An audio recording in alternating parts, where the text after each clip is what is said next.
Welcome to the Your Money Hour podcast. This is your host, Dakota Grady. I want to welcome you all to the show. I'm honored to have a friend of mine, Tony Murrell, with the 360 Inventory Solutions. I met Tony last year, and I think we met at, I want to say, Corner to Corner, I believe. But before we get started, I want to let him introduce himself to the audience. Hello, Tony. Welcome. Thank you. I'm here. Thank you for having me. I'm glad to be here. Yeah, so tell us about who you are and your business as well. Okay. My name is Tony Murrell. Like you said, born and raised in Nashville, Tennessee, East Nashville, Tennessee. I am CEO and founder of a company called 360 Inventory Solutions. So what my company does, we travel to homes and small businesses. We document personal property and assets, jewelry, electronics, clothing, anything you have of value to provide proof of ownership to help simplify insurance claims in case of a fire, theft, or a natural disaster. So that's what we do. All right. So you're born and raised in Nashville, huh? Yes, yes, sir. Yes, sir. Cool, Born and cool. raised. All right. So yeah, I was actually in the Nashville area for about 7 years. So that's how I met Tony. Tony, how did you get your business started, and what's your why behind your business? Okay, so I am a captain on the Nashville Fire Department. I've been a captain for a year. I've been on the department for 16 years. A couple years ago, we made a house fire on Christmas Day. A young lady lost everything she had. I seen the young lady a couple months after that, and she was complaining about how hard it was dealing with the insurance company, proving what she owned, trying to get her insurance claims processed. A light bulb kind of went off because that was a problem for her, and I'm pretty sure that it was a problem for other people also. So that's how I started 360 Inventory Solutions, by that idea, that situation, and that problem for that young lady. Wow. So you saw a need and you wanted to fill it. Right. Yes, sir. So you started your business when?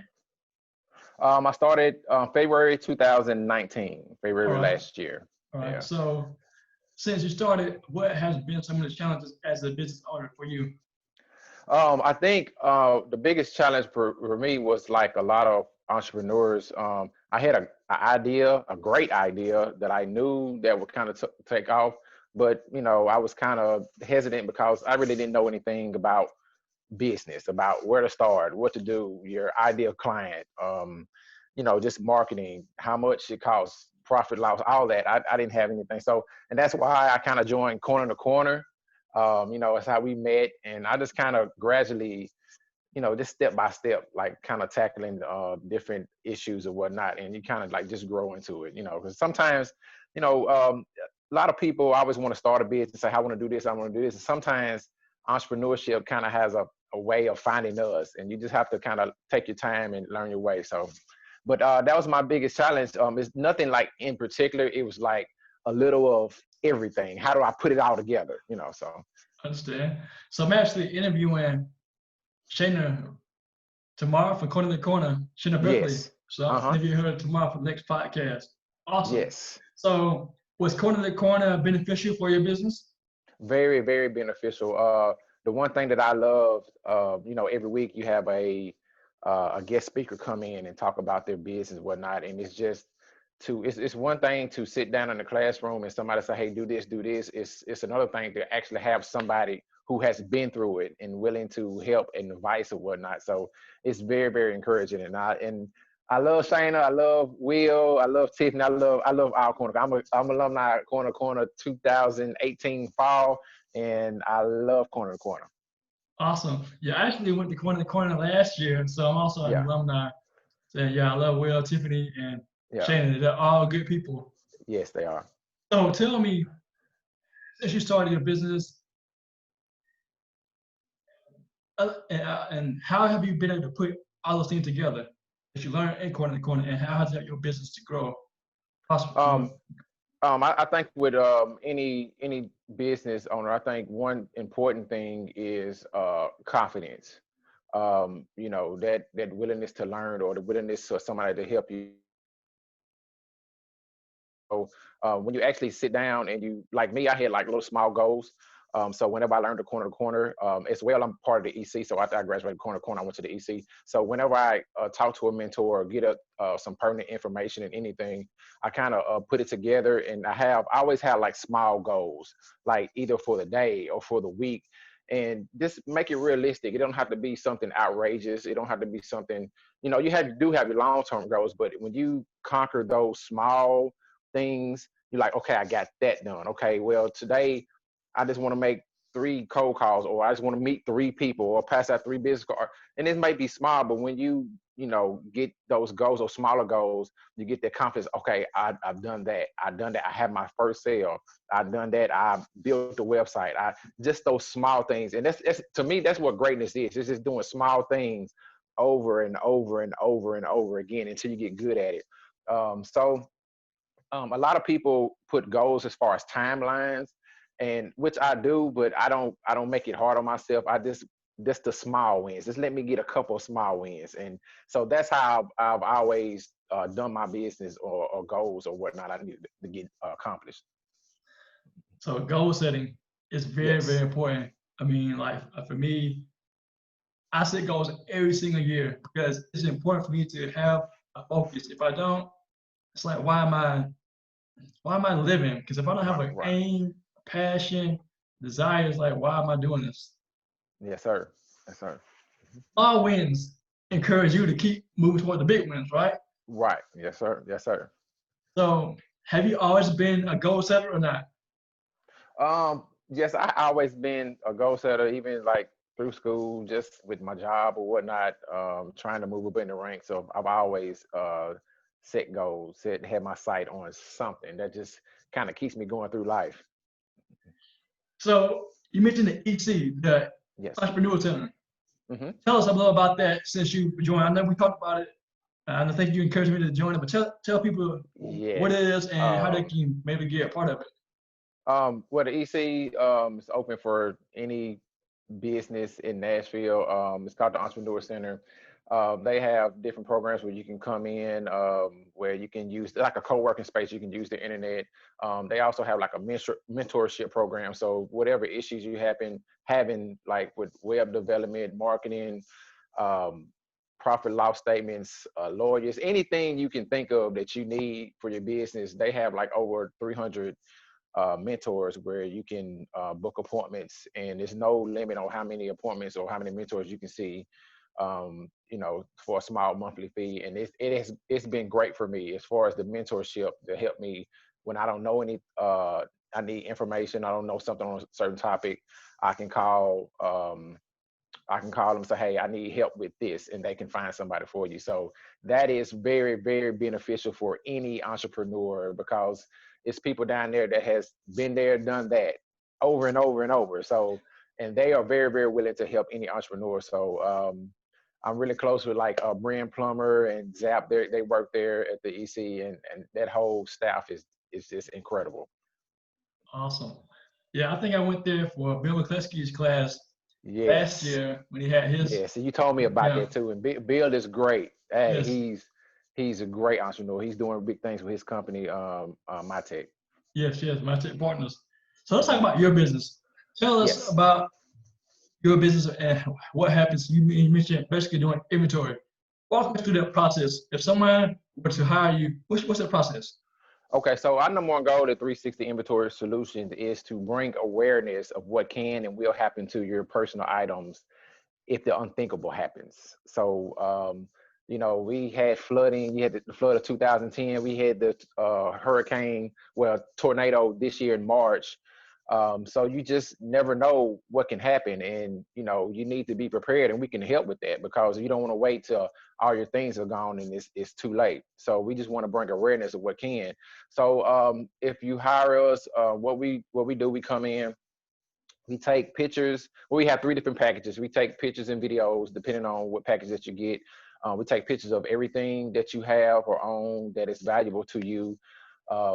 Even if it's not, if you think it's valuable, we're going to document it anyway. So we get everything. There's no limit on the number of items that, just whatever you have, we'll take care of it. So it will provide proof of ownership. So you can go to your insurance company and say, hey, this is what I own. Another thing, it also helps bring awareness of the amount of insurance that you have. So once we document everything, you can add everything up and say, oh, okay, I don't have enough insurance or enough coverage for everything that I have. So it helps you determine how much insurance, how much coverage you have, and how much do you lack, or how much more coverage that you need to acquire.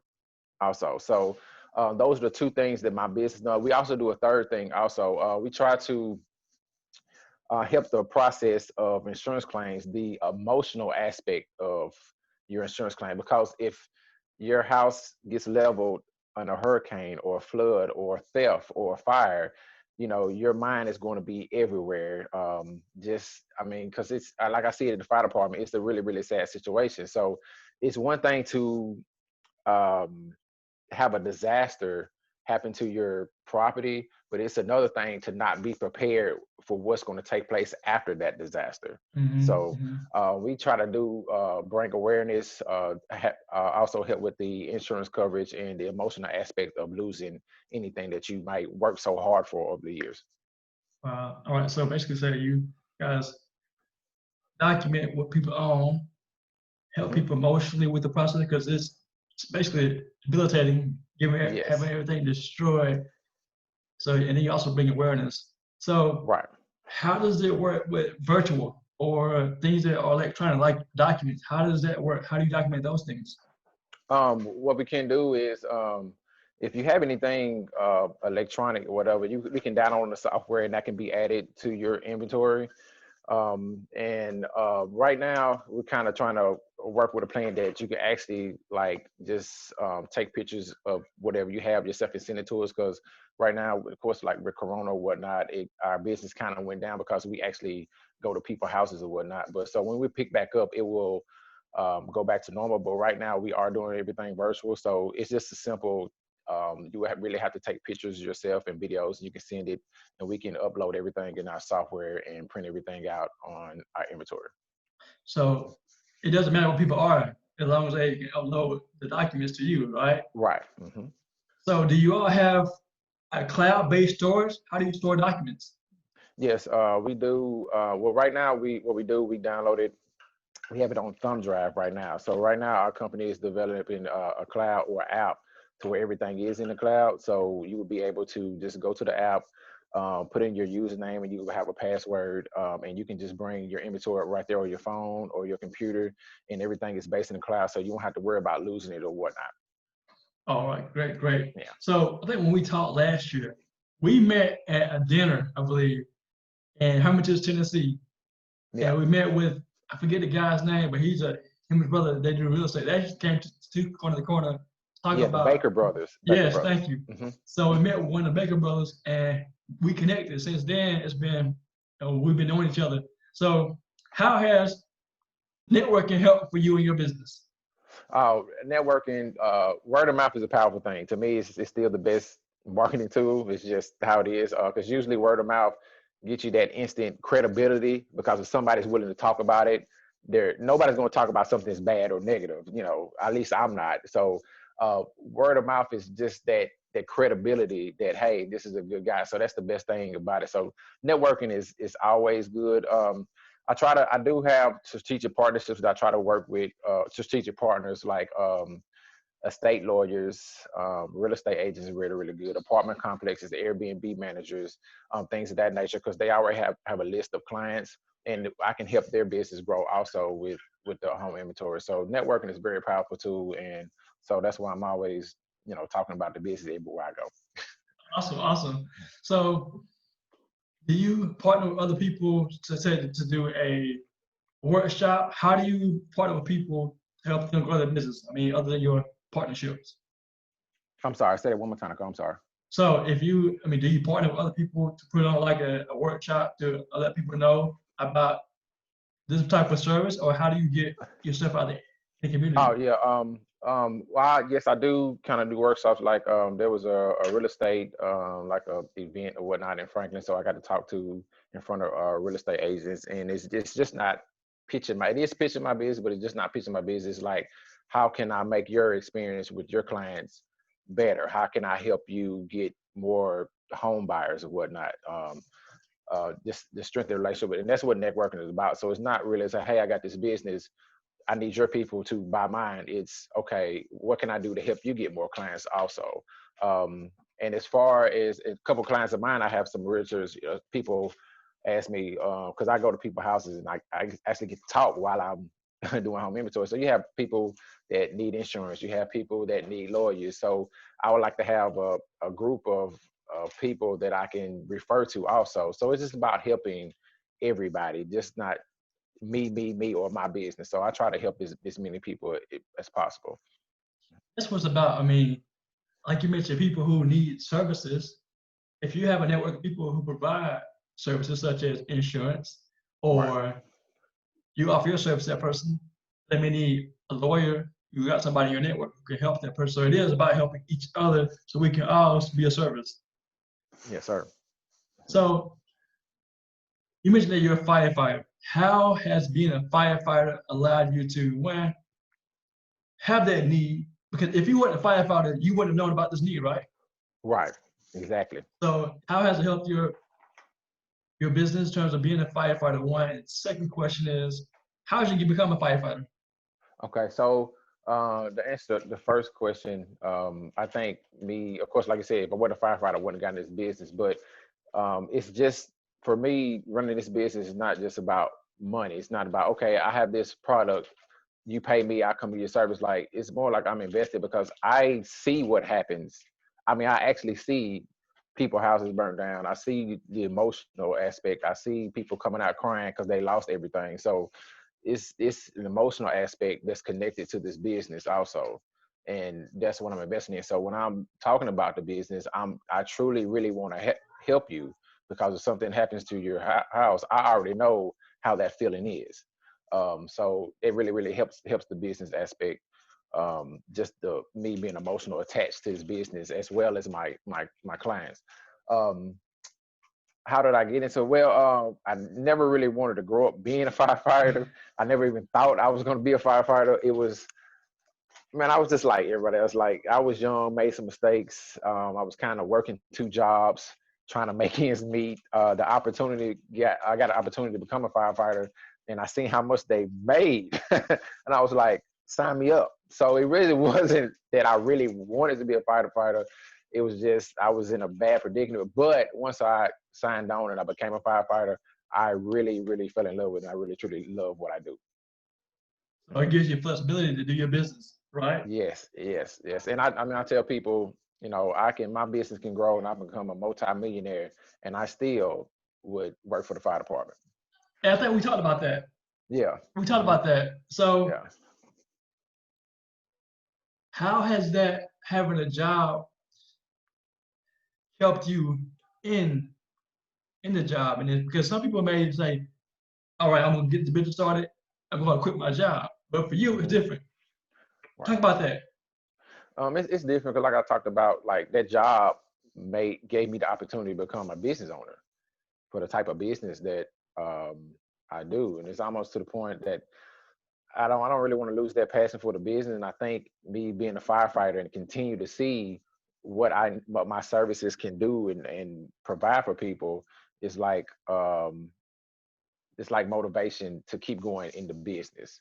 And I think if I quit firefighting right now, I think my business would kind of hurt. I wouldn't be as motivated to, make it grow and make it known and bring that awareness to what people need to be aware of when trying to protect their things. So it kind of goes hand in hand, really.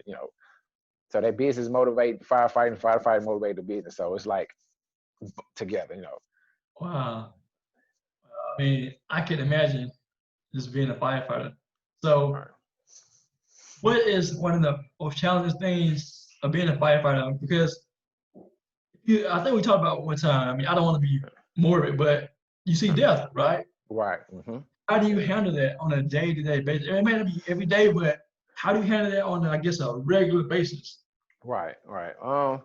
Well, you just have to. It humbles you. That's why, and people ask me what's the best thing about the job. It really humbles you because you really get to see the unfortunate things that really happen to people.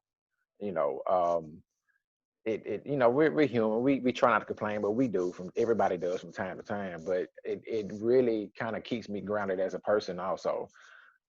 So you know, it, we really don't have time to dwell on certain calls because we have to go back to the hall and we can do it all over again right a couple minutes after, you know. But you just have to, while handling it, you just have to just understand the state that I am and how blessed I really am to be okay right now, because we don't know what tomorrow holds. But so um, you handle it by just being appreciative and thankful of how your life is right now, and not as less unfortunate as others. So Mm, mm, yes, being thankful. I mean, because yeah, sign me up. Because I know that I am a complainer. So yeah, I'm in yeah, that line of people too. So being yeah, grateful. I mean, I'm being sure every day you see something, you say, "Wow, thank God for whatever this right here or that this particular thing." right. So what's your next and for your business? What's the next thing for your business in terms of growth?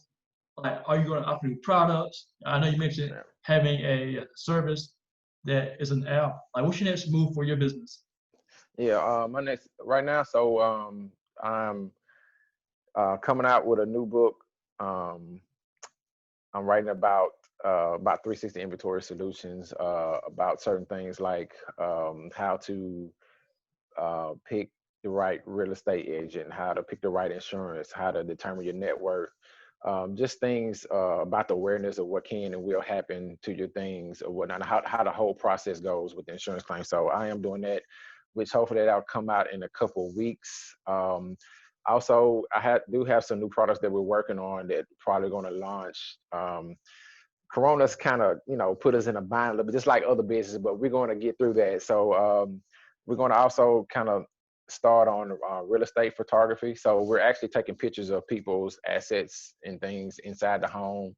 So we kind of want to move outside the home. So for people who are buying houses, like you know, we have strategic partnership with real estate agents. So we'll do like photography, and just in case somebody wants to sell a house or buy a house or something like that, things like that. And we got a couple other things in the mix that we're trying to work on. So we're going to get it done. We're going to grow. Wow. So Corona hadn't stopped you from moving forward then. Oh, no. Mm-mm. Awesome. Yeah. So do you mind sharing about your book, like the title of it? Yeah. Can the title is Can You Remember Everything You Own? Obviously, because most people can't. You know, you go to somebody and say, well, if something happens to the home right now, could you list everything that was in your house? And of course, people can't. So that's process of the whole process of doing a home inventory, getting a home inventory. So that's the title of the book. And like I said, it's a couple of different subjects in there, like I just mentioned and whatnot. So I think it's a very interesting read. Like I said, to just bring awareness to what we're trying to do with home inventories. Awesome. Awesome. So before we close, give us one thing you want people to know about your business and just one nugget before we leave. Oh, um, yeah, great. So what we're trying to do is just be prepared. It's pretty plain simple. um you know, you work hard for your stuff, you really do. People work day in and day out for their things, and when you lose your things, or or something happens, you want those things replaced and be just like it was before. Like I kind of explain my business like almost like a car wreck. You know, if you have a car wreck and you have insurance and you want to go get it fixed, you want your car to look exactly the way it did before the wreck. So it's just the same thing with your property. It's just not your car. It's just your personal property inside your house. If something happens, you want everything replaced just the way it was. And the number one thing to do that, you have to have things documented and prove that you own it, because you have to, when you have to do an insurance claim, you have to prove that you have that to own it. So the same thing. So Awesome. it's like insurance for your insurance. So Awesome. So Tony, how do people connect with you with your website or social media? yes, we're on Facebook and Instagram at 360 Inventory Solutions. For Facebook and Instagram, 360inventorysolutions.com is our website, or you can call 615-821-0240. 615-821-0240. All right, folks, you've heard it there on the Your Money Hour podcast. My friend Tony Murrell with the 360 Inventory Solutions. Check him out online, Facebook, Instagram, also his phone number. One more time, Tony. Phone number 615-821-0240. Awesome. Well, thank you for your time, Tony. And this is the Your Money Hour podcast. I am your host, Dakota Grady. Thanks, Dakota. So you're welcome. All right.